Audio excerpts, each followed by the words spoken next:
think when we're growing up, we just think that little kids kind of can be forced to listen, right? Like we're under this delusion that we just listen to our parents, or our parents just told us what to do, and somehow it all magically just worked itself out. And memory is a funny thing, right? It's not always the truth. It's not always accurate. And so then when we become parents, I would argue that our experience of our children listening is very different to what we remember. So in today's video, we are going to unveil the truth about little kids listening, and I'm going to share with you my top 5 tips as a licensed occupational therapist and a mom of 3 to get your little kids to listen to you. But first, hello and welcome. As I said, I have a doctorate in occupational therapy. My name is Julie, and I coach moms, helping them go from feeling overwhelmed and frazzled to feeling calm, confident, and actually able to enjoy their children.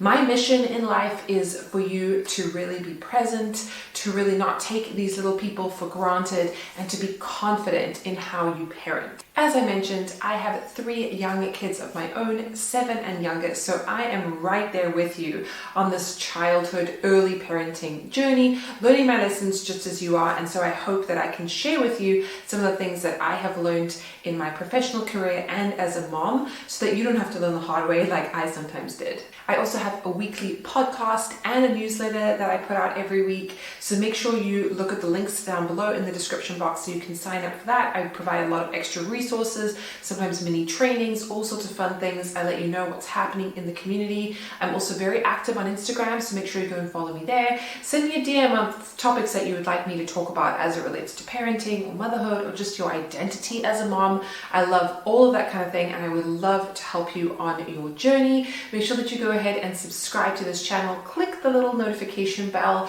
so that your notifications are turned on every time I upload a video. Give this video a big like, and let's jump right in. Now, the tips I'm going to share with you when it comes to listening, maybe things that you're really familiar with, or maybe things that you've never ever thought about when it comes to listening. But what I will say is make sure that you stay to the end for tip number 5, because that to me is the one that's going to move the needle the most for you, and it's the most important for you to remember when it comes down to getting your kids to really listen. All right, so lesson number 1 when it comes to listening. Is your child fed? Are they exhausted? Because if it's me, I don't really want to have a lengthy conversation with someone who probably speaks too fast and uses big words and is kind of an authoritative figure to me when I'm hungry or tired or hangry, as it were. So make sure that you are setting your children up for success. And if you're discovering that they're not listening to you, you're feeling frustrated, take a look and see, is it something as simple as giving them a snack before you have a conversation with them or ask them to do something?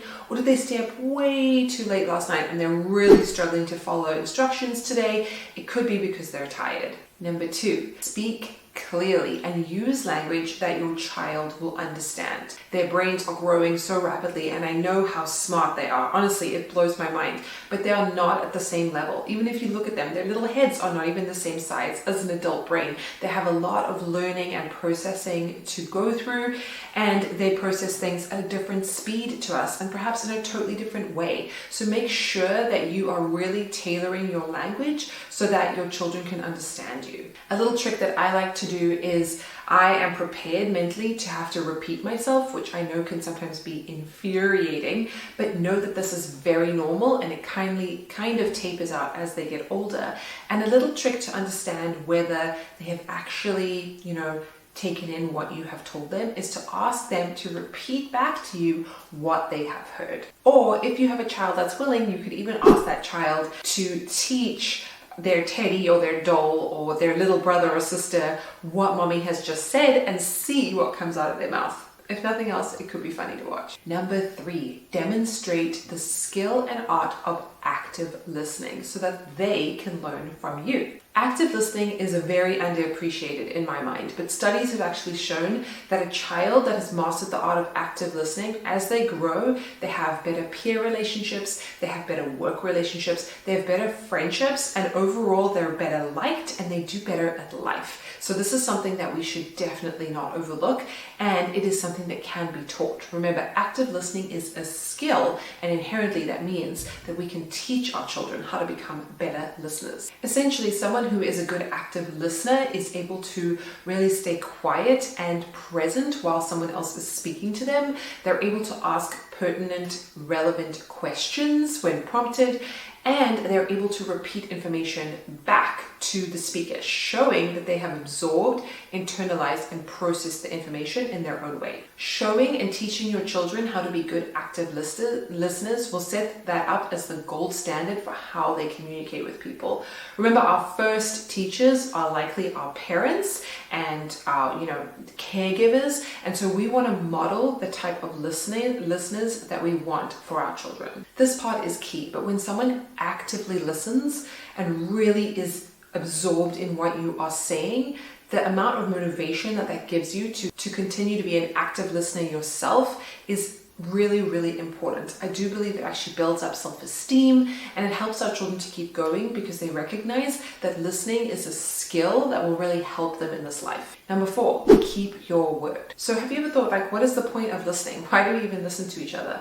Well, listening is an essential form of communication, right? It's how we relay information from one person to the next. So when I say keep your word, if your child asks you to do something and you say yes, or they tell you something and you say you will help them with whatever it is, make sure you keep your promise to them. Do not let them down, because that starts to denigrate the integrity of the listening exchange. Because if they're just telling you something and you're on your phone going do and you're watching TV and you're not paying attention, eventually they're just going to start acting out. They're going to start screaming. They might start slapping you, who knows, because their listening skills and them talking to you and the response that they get when you are listening to them is not satisfactory. So make sure that you always follow through with what you say you're going to do. And number 5, the point you've been waiting for. In a recent video, I shared about how to optimize your bedtime routine. You can find that video somewhere up here on the screen or down below in the description box. And I highly recommend that you go and have a look at that if you want to get into more detail when it comes to creating the perfect bedtime routine for your family. But one of the things that I spoke about in that video, and something that I feel like really helps me and helps us as a family getting our kids to bed, is filling up their cup, so to speak. And I think this comes into play with listening. When you really listen to somebody, you sit there in their presence, you validate them just breathing and being alive.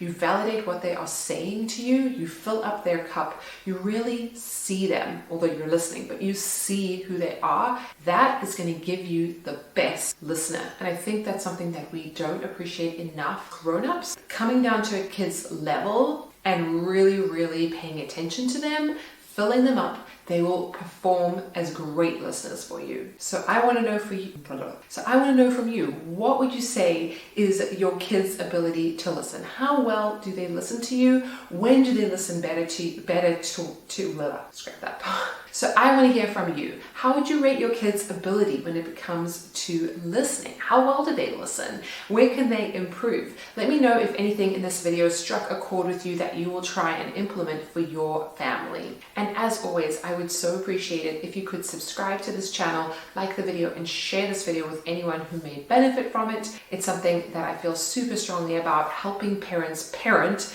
and raising this next generation. I really want you to enjoy your kids, because remember, childhood does not. And if no one else has told you today, I want you to know that you can do this.